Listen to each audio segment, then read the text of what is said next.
If everybody had an ocean across the USA, then everybody'd be served like California. You'd see them wearing their baggies, Warachi sandals too, a bushy blonde hairdo, surfing USA. You'll catch them surfing at Ventura County line,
Donald J. Trump.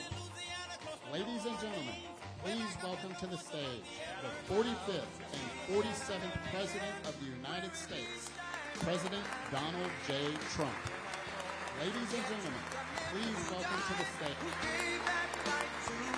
And I gladly stand up next to you and defend her still today. 'Cause there ain't no doubt I love this land.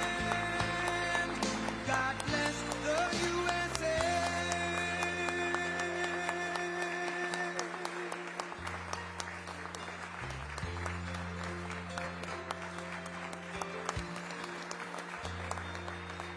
From the lakes of Minnesota to the hills of Tennessee, across the plains of Texas, from sea to shining sea, from Detroit down to Houston and New York to LA, where there's pride in every American heart, and it's time we stand and say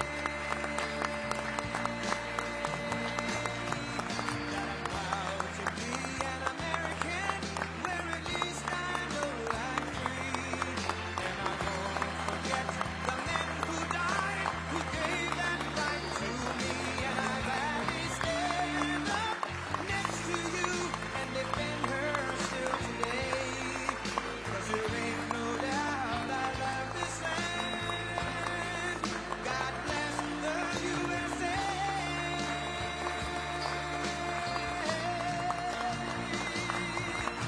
I'm proud to be an American, where at least I know I'm free.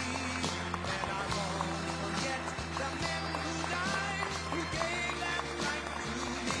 And I gladly stand up next to you and defend her still today. 'Cause there ain't no doubt I love this land. But I guess the USA.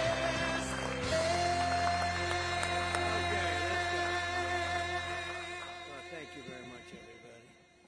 I heard about this group, and they said, could you come over and run over and say a few things? And I said, absolutely, I will.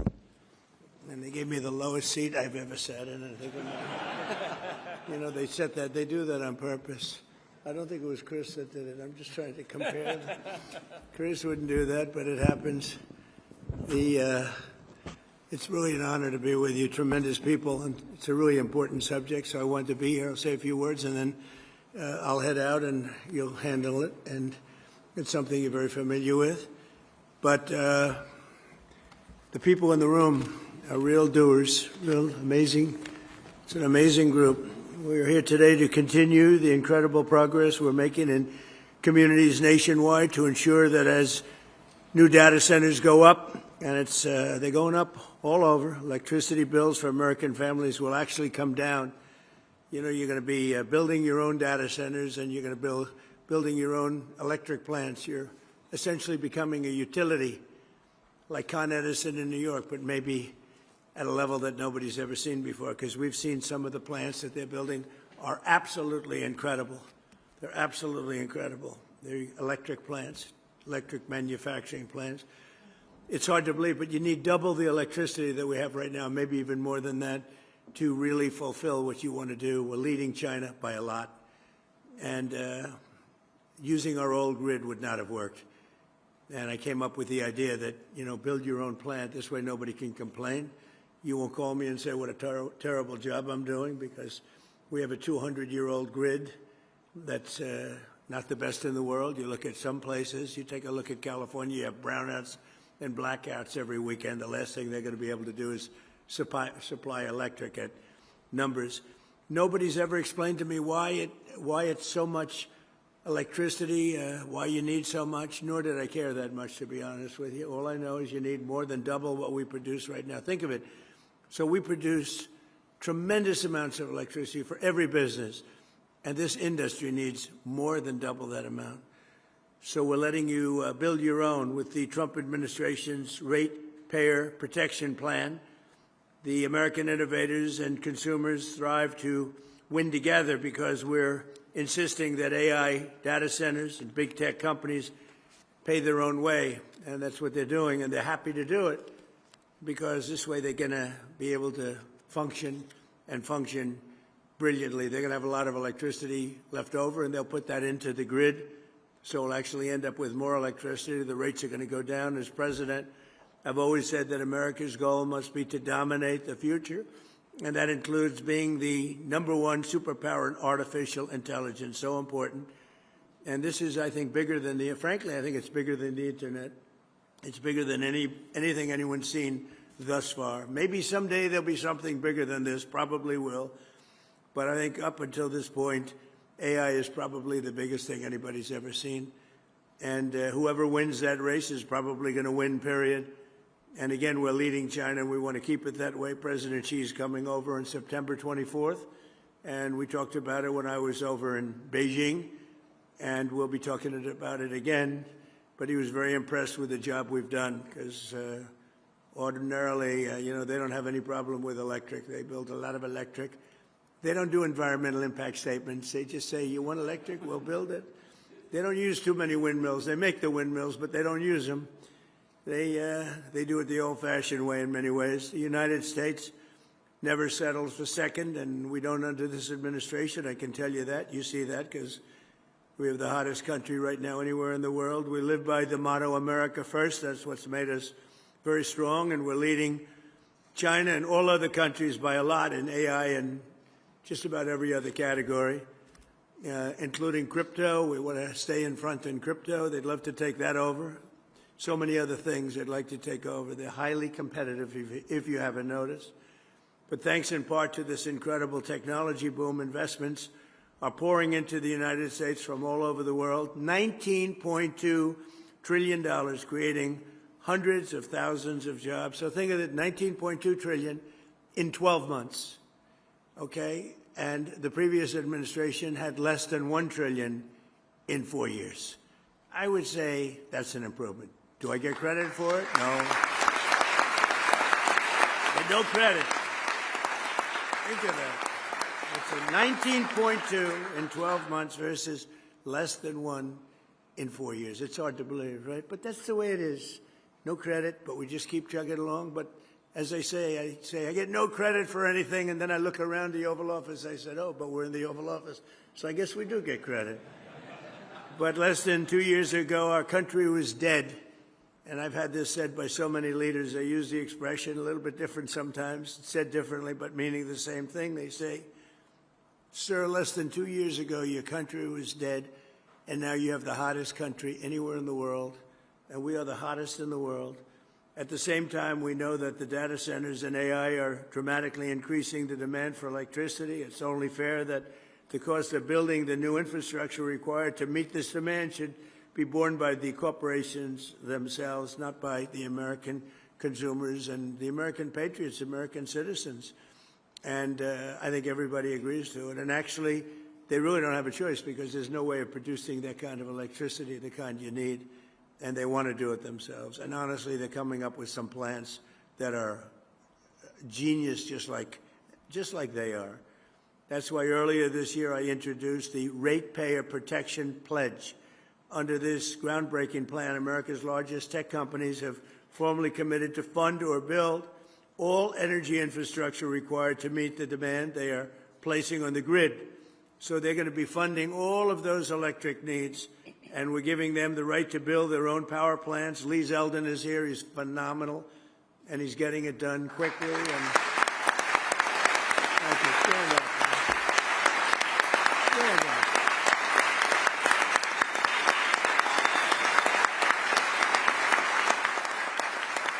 He is phenomenal. He's incredible. He's an MVP candidate, I will tell you. He is doing things at levels, and by the way, everything perfectly. He's totally into the environment, but he's getting things done in 2, 3, 4 weeks that used to take years and years. And people are getting their approvals, and they're building buildings. We're building more buildings now, plants, and all sorts of manufacturing capability that we've never done anywhere near it. Many, many times. And companies are pouring in. Toyota, the other day, as you know, announced that they're moving into our country from Mexico. They're going to be, I think, closing up a lot of their operation, maybe all of it in Mexico. They're moving to this country. We have we have more car plants being built now in the United States than at any time in history. And, you know, we went years before me. We went many years with no car plant being built. I mean, they wouldn't even think about building in this country. Now, with a hot, same thing with chips. We'll have about 50% by the time this term is over. We're going to have probably 50% of the chip market. A year ago, when we began, we had no chip market. We had virtually none. Other than Intel, we had Intel. And we made a purchase of 10% of Intel. We got it for the right price. And we made approximately $72 billion on that deal. So it was good. Do I get credit for that one? No. I get no credit. None. But we did that, and we made a lot of great deals, I'll tell you. And we keep it going, too. But Intel's been fantastic, one of the hottest companies anywhere in the country. And when we met them, they were really having very big difficulty. We worked with them. But the stock price has gone up many times. I think it's maybe the hottest or one of the hottest anywhere in the world. So it was an honor to do it. I love looking good. But we made a lot of money. We made, I guess, over $72 billion on that profit. They've also agreed to invest heavily in local communities where data centers are built, supporting job training and local services. They're really spending a tremendous amount of money. In other words, the governors in the room, you have great governors in this room, and these companies are spending tremendous amounts of money on the communities, the local communities. So I think it's important that we tell the local communities that, because other nations are trying to get us to slow down, and they're spending a lot of money on propaganda, on press, PR, trying to convince everybody that this isn't a positive thing. And if we don't do this, we're going to be left behind. And even communities compared to other communities. You have some communities that really want this. This isn't all negative stuff. You have communities that really want the data centers. And frankly, those are the smart communities, because it means tremendous numbers of jobs, very little actual disruption. And the ones that don't want it, you know, the happiest people in the world are foreign countries, number one, and number two, other communities within our country, because they're begging for them to be there. And some of them are great communities, very, very forward-looking communities, very smart communities. Since I introduced this plan just a few months ago, more than 220 utilities, tech companies, state governments, and other partners have signed our Ratepayer Protection Pledge. Electricity rates for 80% of the power distributed in America are now being kept in check by the plan. We have kept rates down, way down. You know, we inherited the worst inflation in the history of America from the Biden administration. And as you know, last week it was announced that inflation is way down. It's down more than it's been in over 6 years. And other things are happening that are so fantastic. And when all these buildings, plants, factories that we're talking about start opening up, all I know is I'd like to be the next president, because I'm going to make somebody look very good. They're going to sit there and all this stuff is going to be opening, and they're going to be saying what a genius they are. That happened with Biden. I got cuts in medicine prices that statutorily took 2 or 3 years. And I got these tremendous cuts, and then they sat there and said, oh, yeah. They didn't even know where they came from. But I got them, and this is going to be a much bigger example. You have all these plants that are going to be opening up over the next 2 years, sooner, but 2 years. And somebody's going to look very, very smart, and I hope you remember me, because what we've done is something that nobody thought was possible. For example, Southern companies, Georgia Power has frozen base rates for households until 2029. Is anybody here from Georgia Power? There's a certain governor who's here. A certain governor who's here. Congratulations. Good job. That's a great job. I've heard about it.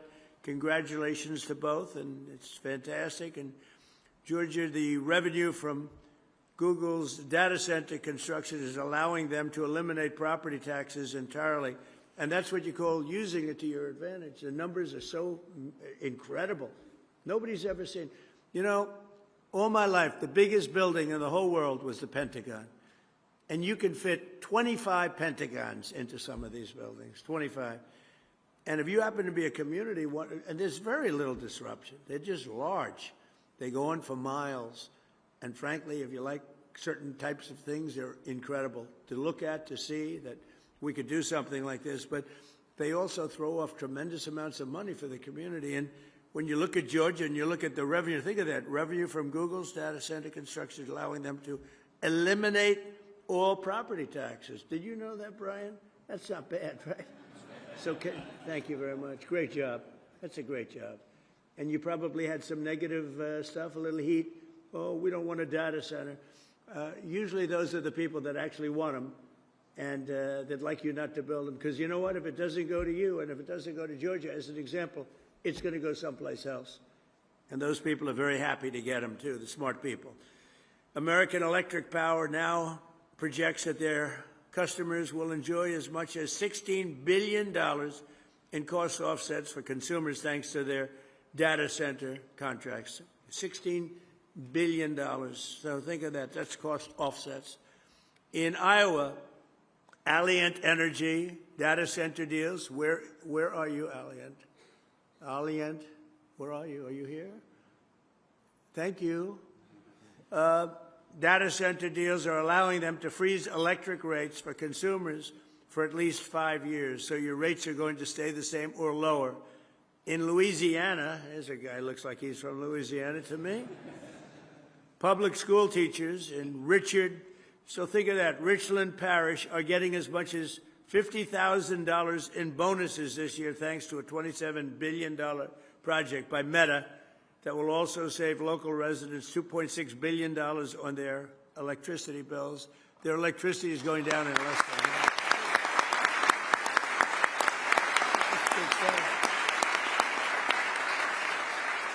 That's big stuff, Mr. Governor, right? You didn't have any doubt about it. Here's a governor doing a great job. We have some really great governors in this room. With the Ratepayer Protection Pledge, we're creating a fair deal for everybody. This is how we'll grow our economy, lower the cost of living, protect American consumers, and lead the world in AI and high tech, all at the same time. We want to lead the world. And it is said, if you come in second, you're going to be second overall, because there's never been anything big like this. There's never been any, like in Georgia, there's no other thing you can do to create numbers like you've created, Brian. Both of you, there's no other thing. You can do 100 different deals, 100. It is nothing close to what you've been able to do.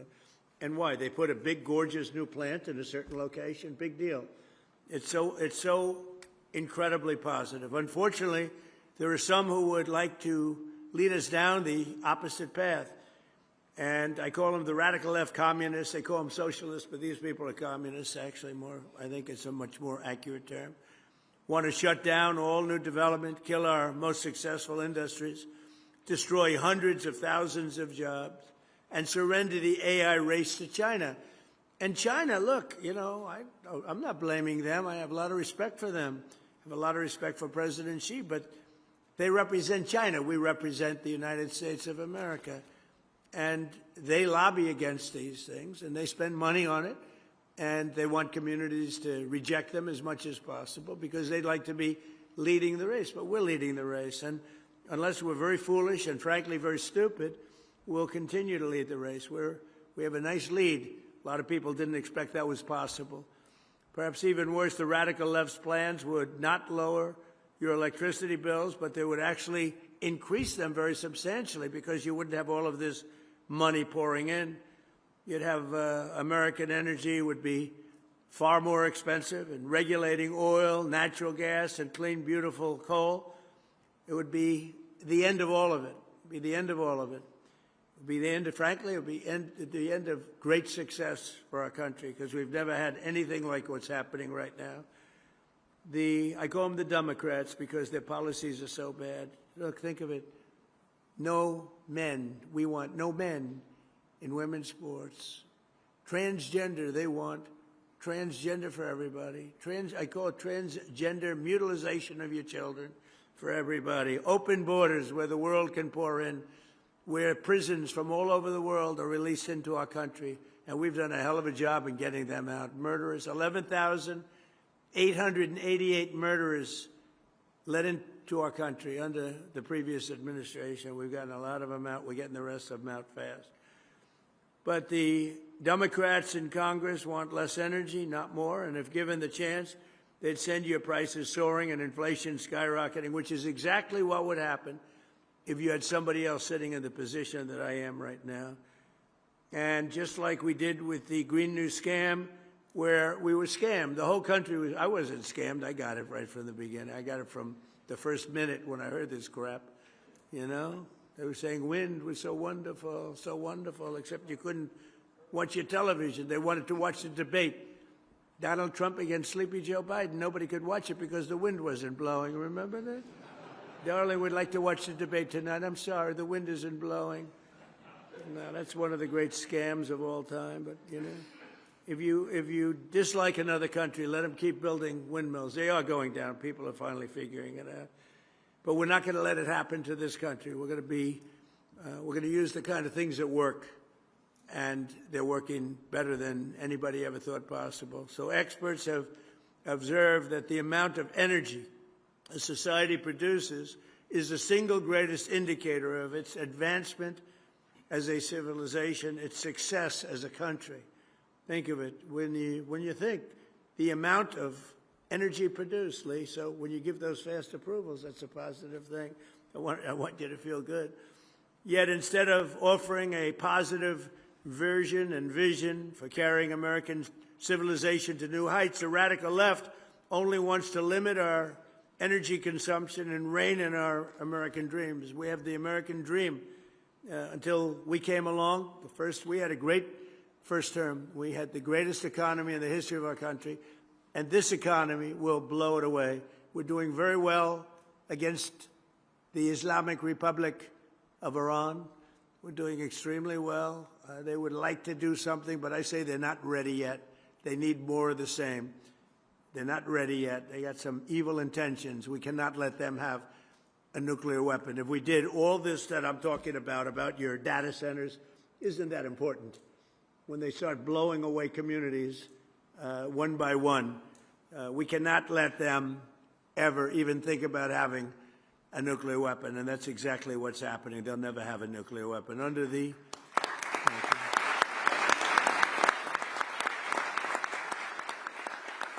And by the way, this should have been done by other... They've been saying 47 years now for about 3 years, but this should have been done for 50 years by other American presidents or other countries. Didn't have to be us, but it seems to, if we don't do it, nobody else is. But I will, and nobody else has the capability to do it either. We built, in my first term, the greatest military anywhere in the world, and we're using it a little more than I thought, but that's all right. We had Venezuela, that Chris is doing a fantastic job, and we've paid for the cost of that war many times over. We're taking millions and millions of barrels of oil, and it's going to Houston and Louisiana. You know that. You see those ships lined up. And again, we've paid for that many, many times over, and we have a great relationship with Venezuela. And the people are happy in Venezuela right now. They can't believe what's happened. We have the biggest companies, the biggest oil companies in the world going in and doing business like nobody ever thought possible. And we're taking some, we should, and they're taking some. And, you know, it's very interesting that they're making more money. Chris was showing me some numbers. They're making more money, Venezuela now, than they've ever made before. And we're making a lot, too. And I think we're entitled to that. So it was really something. We took that. It was a one-day war. It took one day. People said, oh, we're going to be tied up there forever. And here, you know, we were in Vietnam for 20 years, lost thousands and hundreds of thousands of lives, but thousands and thousands of lives. We were in Afghanistan for years. We were in all these wars that you heard about for years and years. We were, you know, I called them never-ending wars. Well, we're in for 4 months, and I had a very sad day yesterday. I went to Dover. 4 great American patriots killed. That's 18 in 2 wars, and 1 is too many, but it's 18, whereas in Vietnam we lost 200,000. We lost thousands and thousands, and Afghanistan, we lost thousands in every war, the Korean War, thousands, and these wars all lasted for years. And we want to get it over with, and we want to do it right.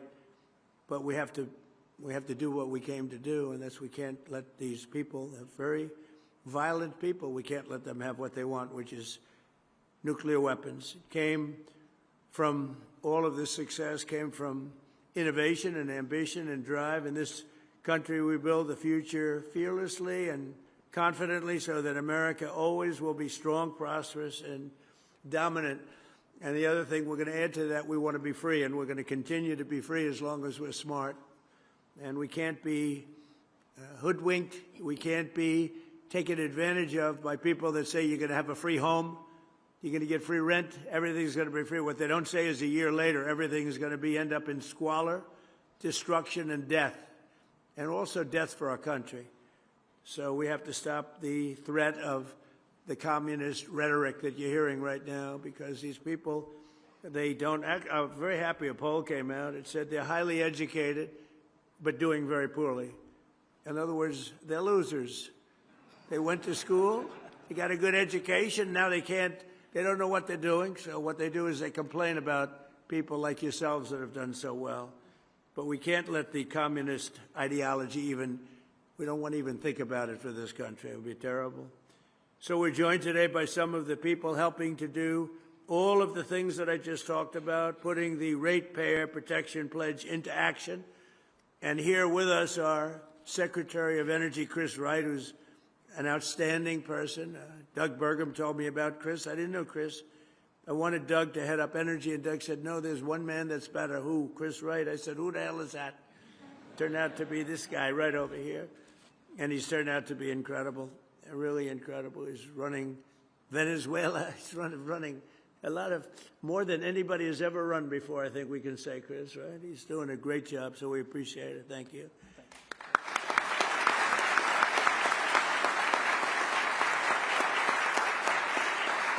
A friend of mine, the governor of Louisiana, Jeff Landry, popular guy, really smart, street smart and book smart, which is a rare combination, by the way. We have the governor of Nebraska, Jim Pillen, who's done a fantastic job. He's where's Jim? Is there any someplace? Where are you? Oh, hello, Jim. You're looking good. You don't change much? Thank you. You don't change much. How's Nebraska doing? Good? Do they still like Trump in Nebraska? I think so, huh? We had a very good night 2 nights ago in a place called Arizona. We're 14 out of 14, and we're doing that kind of numbers in Nebraska. I think we're doing those numbers everywhere, and it's all based on common sense. You know, we're conservative, we're this, we're that, whatever you are. The most important thing is we're people of common sense. We want to have strong borders, we want to have good education, we want to have low taxes, we want to have a great military. We're people of common sense, and if you do that, you'll be very successful at politics. Governor of Idaho, Brad Little, thank you very much, Brad. Governor of Georgia, Brian Kemp, thank you, Brian, great honor. Entergy CEO, Drew Marsh. Drew, thank you very much, Drew. Thank you, Drew. Great job you're doing. Southern Company CEO, Chris Womack. Chris, hi, there he is again. Chris, I didn't know that was your name. I just saw you. I said, that's a smart guy, because you did that big job making people in Georgia rich, right? That's Meta President Dina Powell, who's been my friend. She was with me for 4 years in the White House, and I called up Mark. I said, you hired the right person. You got the right person. So great, Dina. We're proud of you. Columbia County Commission Chairman Doug Duncan. Doug, thank you, Doug. Congratulations. Job well done. And Sheldon Jones of Louisiana's Richland Parish School District. And thank you very much. Good job. You know him, don't you? Huh? Thank you. I heard you're doing fantastically well. And again, Lee Zeldin, who's been so outstanding. So, thank you. So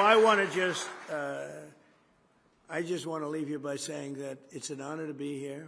I'm going over now to talk about various and sundry subjects. One is the Iran war, where, again, we're doing very well, very, very well. I would say better than anybody expected could be done. We've knocked out their Navy, their Air Force. all of their radar, most of their capability in terms of manufacturing. Their drones are down 84%. Their missiles are down 91%. And I had a newspaper say, they're in stronger position today than they were 4 months ago. No, that's not the truth. That's not right. I can't believe they're even allowed to say it. New York Times said, they're in stronger position today. They have no military. They have no Navy. They had 159 ships. Everyone's at the bottom of the sea. They had 212 airplanes. Everyone is gone. They have no radar. They have no anti-aircraft. They have no nothing other than they're mean and they're smart and they still have some capability. But 4 months ago, trust me, they were much, much stronger, okay? I want to give you the non-fake news. But we're going to do that, and we're going to then have the Dodgers, the World Championship Dodgers are going to be over at the White House. They're going to be waiting. And I'll meet a man who's just about the best pitcher in baseball and just about the best hitter in baseball and just about the best fielder in the outfield in baseball.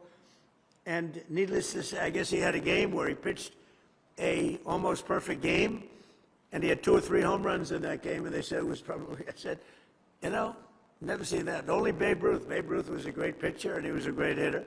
But even the Babe didn't throw a one-hitter and hit 3 home runs, which would make it, I would imagine, about the greatest game ever played. So we're going to meet him and all of the people of the Dodgers that won the World Championship, and we see the champions, the Super Bowl champions, and the baseball and basketball, all of them. They like to come over to the White House. We're going to have a little thing in a few minutes. But I want to just thank everybody, and we're really talking about the Ratepayer Protection Plan. To me is very important because you have to convince your community how great these things. You can't fight it. You have to go with it.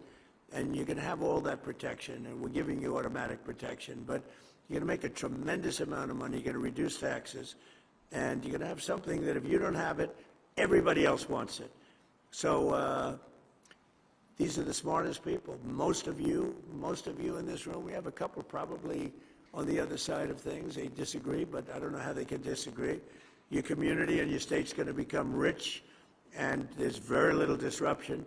And again, if you don't take all that money, somebody else is going to take it. You might as well do it yourselves. So it's an honor to be with you, and maybe I'll let Chris and Lee and the group and Jeff and Brian, everybody just take over, have a good free-for-all, and figure it out. And if you have any problems, I'll come right back and I'll straighten those problems out, okay? Thank you. Great job. Thank you.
All right. Thanks, everyone, for being here. Thanks to the President for his address. Look, Americans are united in their desire to supercharge our economy, to increase our national security by keeping our lead in artificial intelligence over China. These are critical for our economy. They're critical for our national security. Americans are also united in their frustration over the ruinous nearly 30% price rise in electricity across the country during the Biden administration, and needless rises in our electricity prices. The Trump administration Ratepayer Protection Pledge addresses these issues and allows Americans to have it all. This allows America to maintain our lead in artificial intelligence by driving rapid investment in our country, rapid investment in new power infrastructure, in unfavorable terms with the developers of data centers that have stopped the rises of electricity prices where these investments have been made. Sadly, we see this issue being politicized now. We see Democrats in New York saying we're going to ban the development of data centers, and they're doing this because the green energy mandates they pushed at the national level under Biden and at the state level, that's what drives up electricity prices, and they want to blame something else for that. Of course, they're going to double down on stupid and end out with even greater increases in electricity. The states, Maine is one of the states with 0 data centers, 0, has very high electricity prices. The states that have avoided the development of new power infrastructure, those are the states with the fastest rises in prices. The governors on this stage, and you're going to hear briefly from all of them, all of the governors on this stage have electricity prices in their states meaningfully below the national average.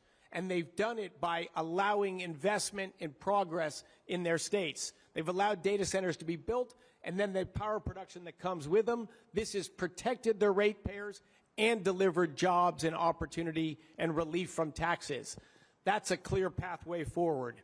Now we'll turn it over to Governor Jeff Landry from Louisiana. Thank you, Chris. I guess the pressure's off now, right? Well, look, I think the president does deserve a lot of credit. I can tell you, between the president and Chris and the entire cabinet, under their leadership, they have impacted so many lives in Louisiana. People like Eric and Madeline Carter who are here today, and because of the policies that y'all have laid out, that we've accepted, they have seen opportunities they never dreamed would have existed in Louisiana. People like Sheldon Jones, the superintendent of Richland Parish, who his teachers went from the lowest paid teachers in Louisiana to the highest paid teachers in Louisiana. Their lives have been completely transformed. But I think it's important for Americans to imagine this. Imagine if just for 24 hours, every data center in the United States went dark. This press conference would not be able to be live streamed. Businesses would no longer be able to access payroll or emails or customer records. Healthcare would come to a grinding halt.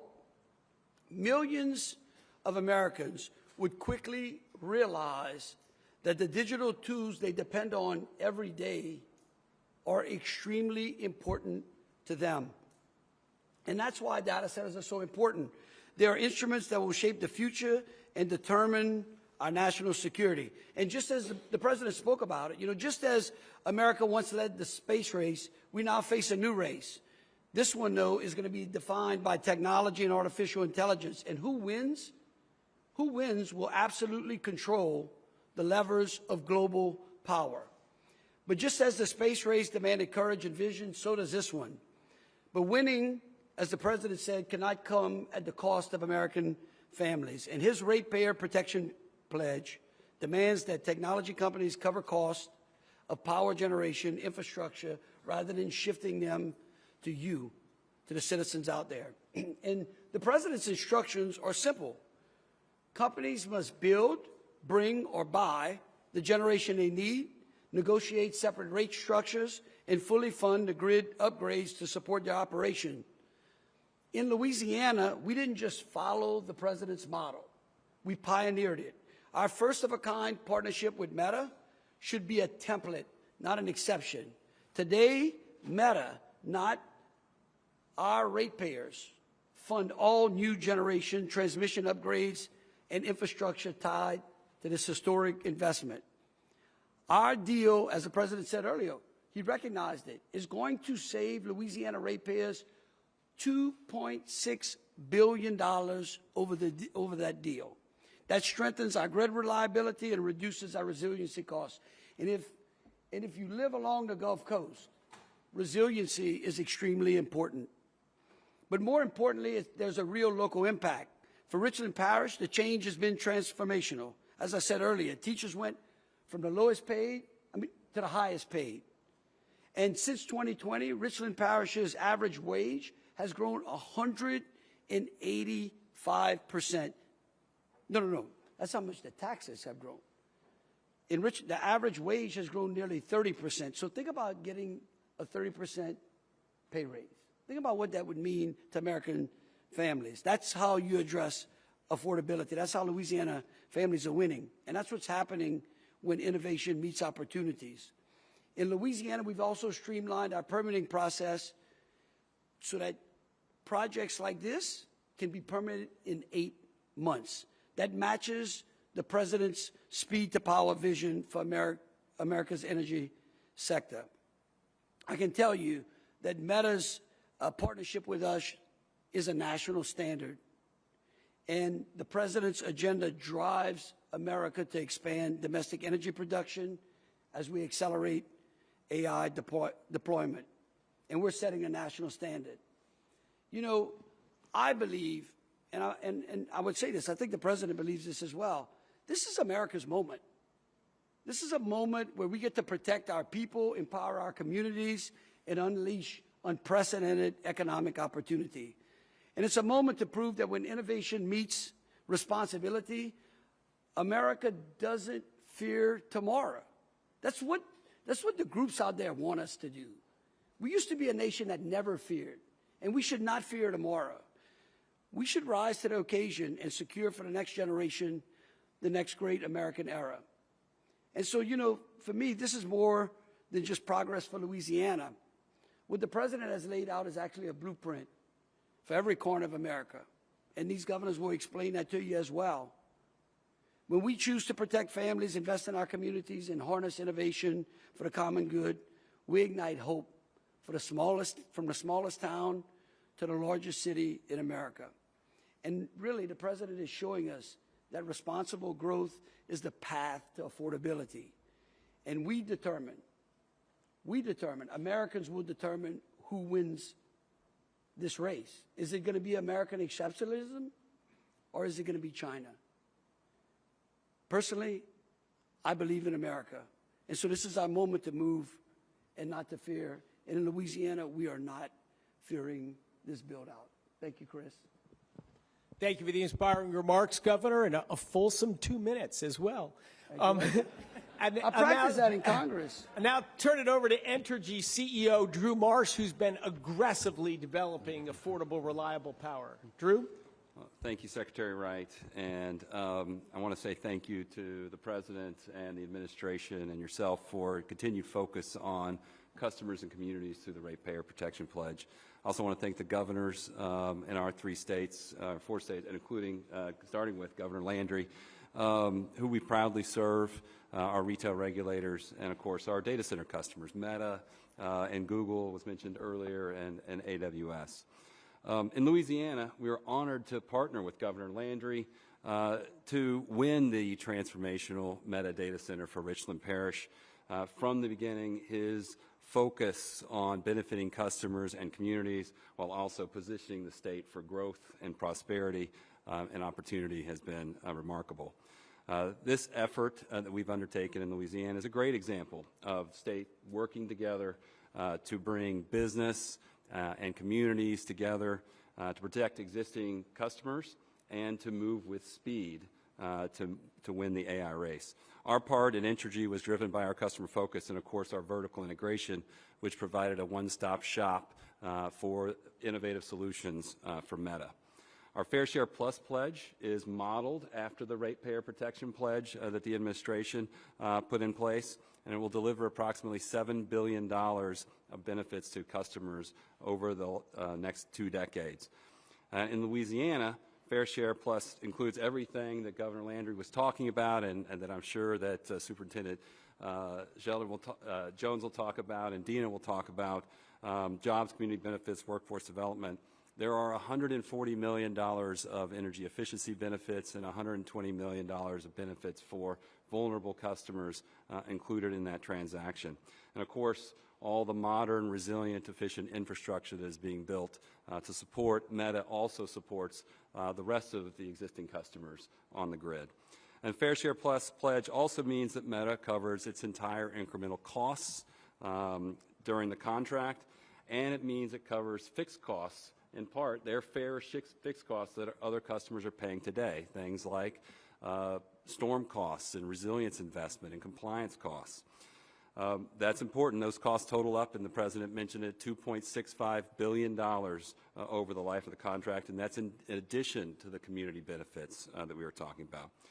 The White House's Ratepayer Protection Pledge, Governor Landry's recent executive order, and our Fair Share Plus pledge are all aligned to ensure that we grow and support this transformational investment opportunity, and we do it in a way that creates benefits for all customers. That's how we win the AI race and responsibly serve all of our customers at the same time. Thank you, Mr. Secretary. Thanks so much, Drew. Now we'll turn it over to Meta President Dina Powell, who has a lot of fans in northern Louisiana where the economic opportunities have been transformed. Well, thank you, Mr. Secretary. It is such a thank you. It's a privilege to be here with you. It was a privilege to be with you and President Trump when we signed the Ratepayer Protection Pledge at the White House not too long ago. It is also really a privilege to be at EPA with Administrator Lee Zeldin, who really is an incredible person to work with. Thank you so much, Mr. Administrator. As the Secretary said, we could not be more proud of our investment in Richland Parish and really throughout Louisiana. Without Governor Landry's leadership, we would not have been able to make the investments that we have made, and frankly, to do it in a way that had in mind the citizens and the community. I think there is a new model, and the new model is for companies like ours to listen very humbly to the community and to really ask what the needs are. We could not be more proud that the superintendent of Richland Parish called us and said that because of the tax revenue surplus, every teacher in Richland Parish is getting an up to $50,000 bonus. One of those very special teachers is here. Thomasina Minor, would you please stand up? We are so honored.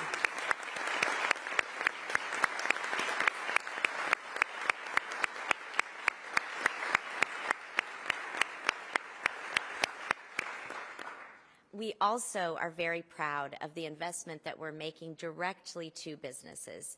To date, we have had $1.6 billion in contracts that have gone straight to businesses in Richland Parish, and particularly small business owners. It's been really fun to meet so many of those business owners who have doubled their business, increased the jobs in their businesses, and have really been thriving in the community. We also are working with Louisiana Delta Community College. As we all know, there are so many open jobs, welders, electricians, fiber technicians, and those community colleges and trade schools are the heart and soul of the training that's really fueling these jobs. It is actually one of the partners in something that we're extremely proud of at Meta, America's Workforce Academy. This new program is actually a fast-track program where all of the training is paid for, and you have a guaranteed job at a Meta infrastructure site at the end of it. What has been amazing is to see who is applying for those jobs. People who live paycheck to paycheck can't take 5 or 6 weeks off and pay for training. And so we have just been so heartened. 41,000 Americans have already applied, and we can't wait to scale and grow this program. And I'll just close by saying that we actually called it America's Workforce Academy for a reason, and that is exactly what President Trump just said, that America's values have to win in this race. And just like in World War II, when America came together to build, literally build, the arsenal that defeated tyranny in the world, today, these American heroes on the front line are building the infrastructure that will beat China and that will ensure America is the leader in artificial intelligence. So thank you again, Mr. Secretary.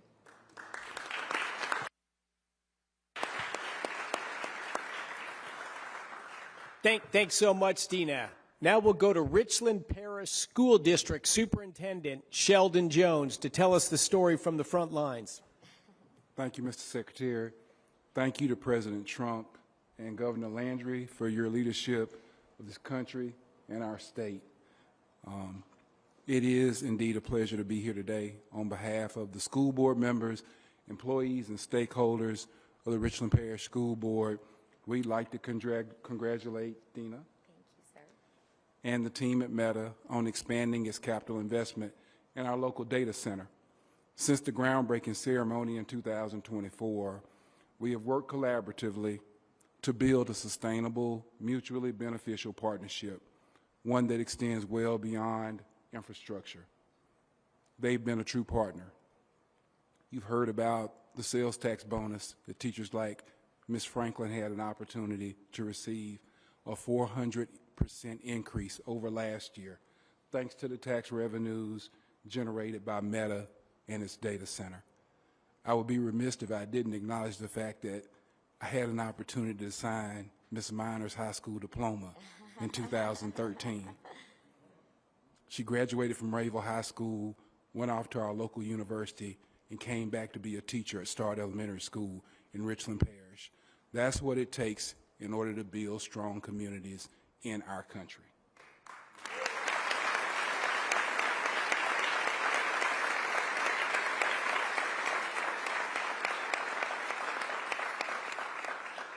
Meta's presence has made a tangible difference in our classrooms, from funding STEM resources and technology, upgrades to workforce development initiatives.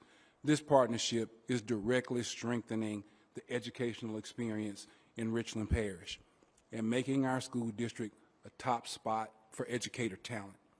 Meta has shown that corporate investment can go hand in hand with genuine community partnerships and support the people who shape the next generation. When people talk about AI and data centers, it can sound a bit abstract. In Richland Parish, it's not an abstract concept. It's a new roof on a teacher's house. It's a kid who can see a future for themselves right here in our community. Thank you.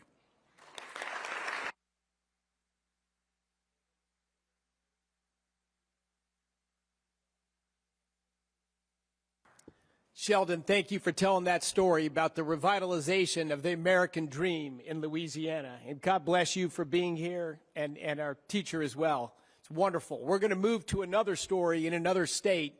I'll introduce Governor Brian Kemp from Georgia. Well, thank you, Secretary Wright, Administrator Zeldin. I want to thank you all and President Trump for all you've been doing. It's an honor for me to be here representing the state of Georgia and to be participating and have signed the Ratepayer Protection Pledge. Honored to be with two other great Georgians on the panel, Chris and Doug, and you'll hear from where the rubber meets the road from them, so I won't take any of their thunder, but they've just done an incredible job in our state. I know we have a lot of our other utility partners that are here with us today, our EMCs, electric cities, and others, and we just have such a great story to tell in the state of Georgia, and we just got to keep telling it because it's so hard fighting through, some of the negative press and some of the, anti-AI, anti-data center, really anti-everything groups that are out there, but just to simply tell people the truth. And in Georgia, we're very excited to have the first 2 new nuclear reactors in over 30 years. Georgia Power right now is increasing their capacity over 50%, and they're going to do that in just the next 5 or 6 years to make sure that we're supplying energy for the customers that are coming to our state. But the best thing is our power generation is going up, our rates are going down. And I've got a great chart I'm going to leave you with, Mr. Secretary, but that little blue dot right there in the southeast, somebody sent me this chart yesterday, and it really is talking about the burden on the ratepayer, and it's tracking their household income and then what the burden of utility rates are. And a lot of my fellow governors that are up here with me and some of the other Republicans that are not, they're all in states where they're doing exactly what we're talking about here today. And we've been fortunate to be doing that in Georgia for a while now, either freezing rates, now lowering rates. And I believe we'll be able to keep lowering rates as we continue to have this data center, large load manufacturing plants like the Hyundai Meta plant, the expansion at Kia, a lot of large manufacturers that's creating great paying jobs with great paying benefits for hardworking Georgians. And that's why we're doing this. And it's also helping our local communities. And I know Doug and Chris will be able to talk about that. So this is a great day. And I agree with Governor Landry. We cannot let China win this race, and that's what some people want. And it's very important for us to continue, especially in my eyes, is to have, a mixed use of energy in our state. We've got nuclear, we've got coal, we've got gas, we've got hydro, and we're going to continue to do everything that we can to supply our customers. And we're very excited to be able to tell the story and honored to be here today. So thank you.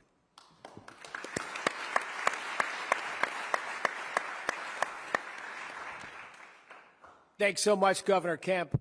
Great leadership. We'll turn it over now to Southern Company CEO Chris Womack. Thank you very much, Mr. Secretary. EPA Administrator Zeldin, Governor Kemp, and the other governors, it's indeed a pleasure to be here. A lot has been said, but let me say a couple things very quickly. We are thrilled to sign the Ratepayer Protection Pledge because we're in this incredible moment here in this country where we're going through this technology revolution, and it's going to be important about how we manage the power resources. The Ratepayer Protection Pledge aligns with how we view, how we work with data centers, how we work with hyperscalers to make sure that we're reinvesting in the grid at the same time, providing rate stability for the families and the businesses and the communities that we are privileged to serve. I mean, as we think about it, we look at, and the President talked about it, President Trump talked about it, with the work that we're doing and the revenue we're getting from the data centers, we're able to freeze rates through the latter part of this decade. And so on a nominal basis, you're seeing actually rates go down. And in Georgia, you're seeing rates go down, bills being lowered by some $1.6 billion. And then if you look across over the next 30 years, and because of a loan we got working with DOE, with Secretary Wright, with Deputy Secretary Danley, we're seeing reductions of some $7 billion in costs to customers as we make additional investments in the grid, as we improve reliability, but we're also improving resiliency while we're also building the new generation that the governor talked about to meet this growing need. The President talked about it, and Governor Kemp also touched on it. We all have got to do a much better job of fighting and telling the truth about data centers and confronting the misinformation that we see all across the marketplace. I see in places, and I grew up in rural South Alabama, and there's a county not far from me, less than 80% of the residents have access to public sewer. There's a big data center project there now that is being opposed. There's a great battle. If this data center shows up there, there are things like public sewer that could be made available. And so we have to make sure that we talk about data centers are not raising electricity prices because how we're managing this work. More importantly, talking about the positive benefits, the positive attributes that these facilities can bring to communities. If we do this, as we seek to win the AI race, we must also make sure that we protect customers, but also do the right things for our communities. That's the opportunity that's in front of us, and we all working together must seize this wonderful opportunity, must seize this moment that's in front of us, and we look forward to working with each one of you. Thanks, Mr. Secretary.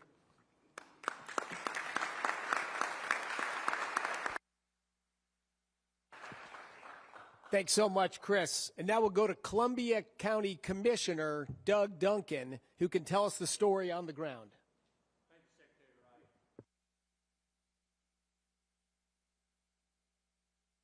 Wright. Oh, let me turn that on. A strategic data center partnership between Columbia County, Georgia, Georgia Power, Southern Company, and Google. Together, the three of us have crafted a deal that establishes some of those most restrictive data center covenants in the country. It protects the ratepayers and sets us on a direct path to eliminate the county homestead property tax. I want to thank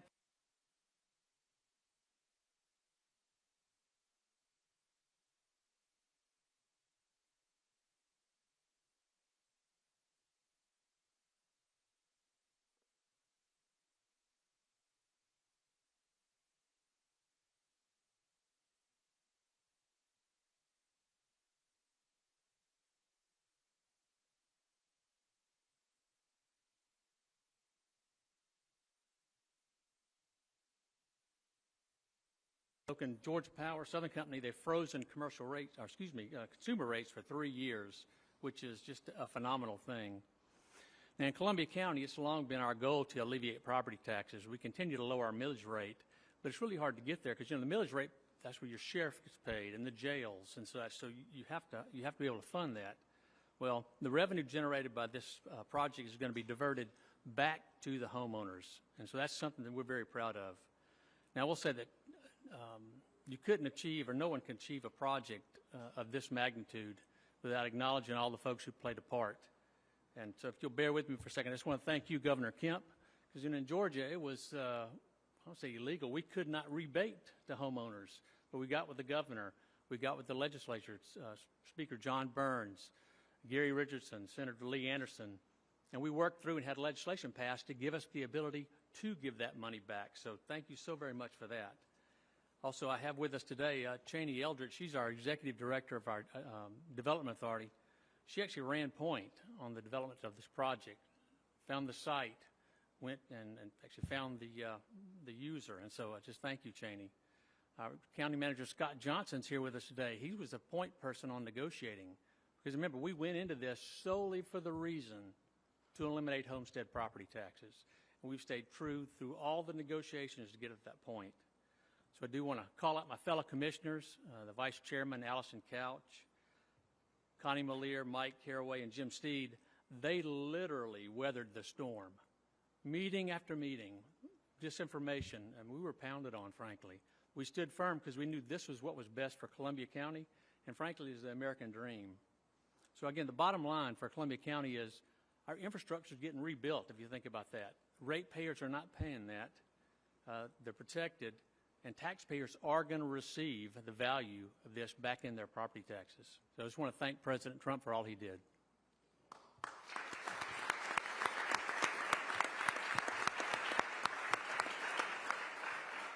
Thanks so much, Doug. Is there any local protest now about eliminating property taxes? Are people upset about their property taxes going away?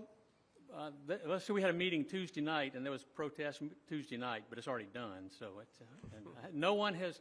We may have had one person come before us and say that the valuation of his house was too low. So I had to take a step back. And at any rate, no one is protesting not paying taxes. All right. I'll turn it over to Governor Brad Little from Idaho. Thank you, Mr. Secretary. The people in this room are really not the target audience. The American people, it's hard for them to believe that you can have it all, that you can have energy dominance, that innovation can create an atmosphere to where America will not only lead but be incredibly competitive in the world. But a lot of that relies on energy. What's changed is under the Trump administration, in this particular field, three things have taken place. The Ratepayer Protection Plan, energy dominance, and the nuclear resurgence. Those three hyper-accelerated programs are proven to the American people that you can have it all. We can lead the world in innovation. We can lead the world in affordable, reliable energy in this lifetime and in the next lifetime. But it's going to take a lot of work.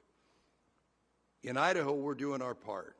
The Idaho National Lab, under Secretary Wright's leadership, we met the goal by the 4th of July, and we exceeded our goal, having 3 different, now 4, soon to be 5, small modular reactors go critical.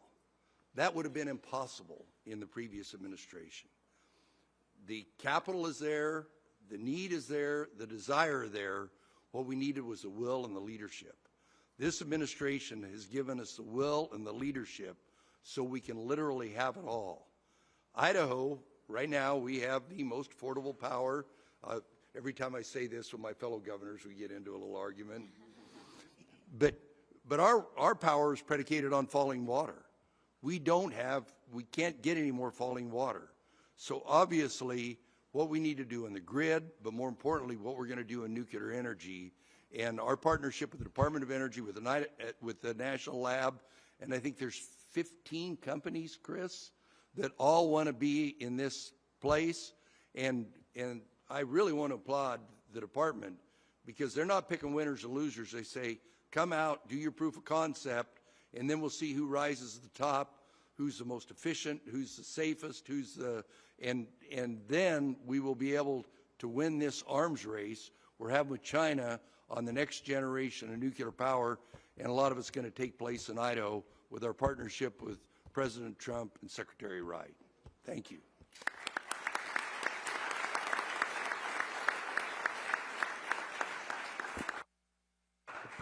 Thank you for those inspiring words, Governor.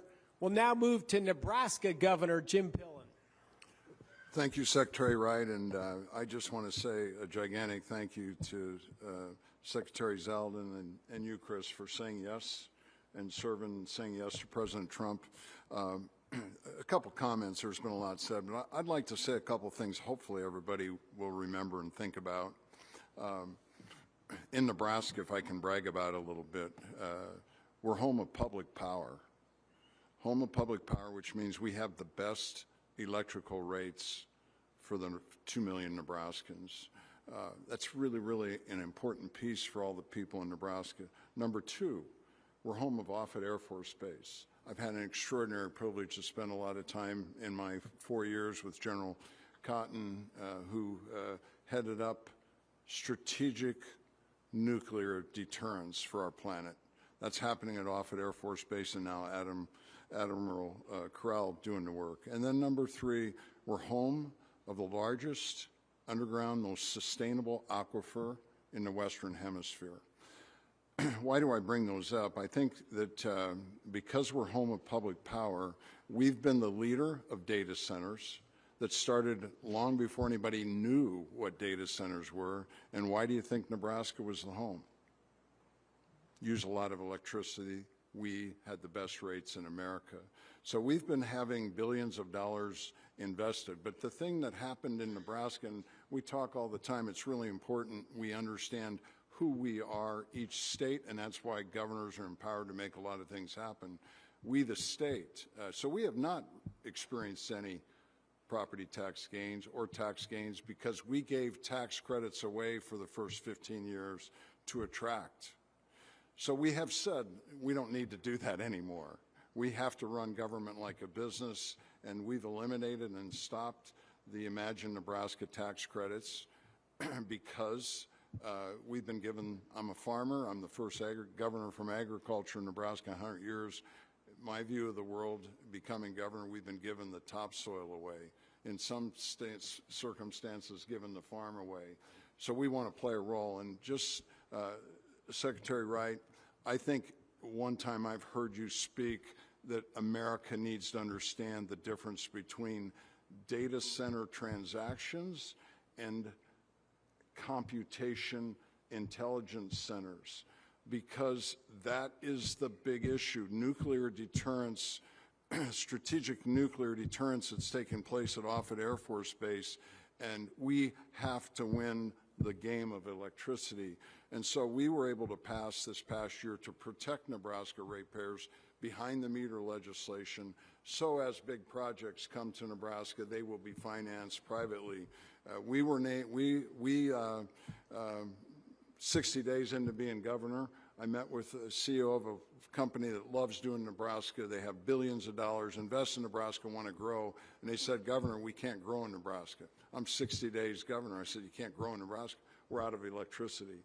So the other I've heard you say, I've heard the president say 2, maybe 3 times growth of electricity in our country. I'd vote for 3 times because we have to have power. Our foreign adversaries are building gobs of it at coal at breakneck pace.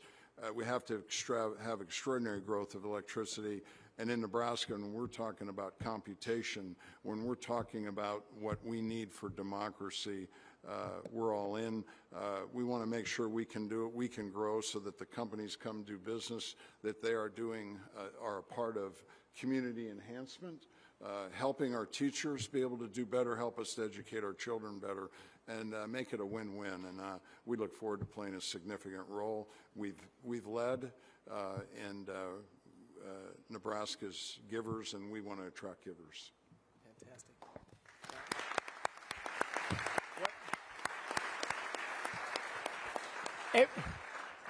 Every governor at this table in front leads a state that has leaned into economic development. They've attracted massive investments, and they all have very low electricity prices that are not rising.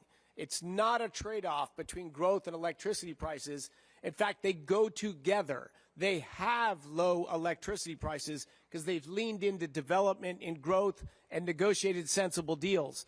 The states with the most expensive electricity and the fastest growth in electricity are the states today that produce less electricity today than they did 5 years ago and than they did 10 years ago. Anti-development is the road to expensive development. Sensible development, is the road to expensive electricity prices. Sensible development is the road to lower electricity prices. Americans deserve them both. Jobs, opportunity, and low electricity prices. That's represented at this stage today. That's what the Trump Ratepayer Protection Pledge is all about. Thank you, everyone, for joining this event. Thank the great leaders who've brought these beautiful case studies to the fore, and there's dozens more to come. Thank you all.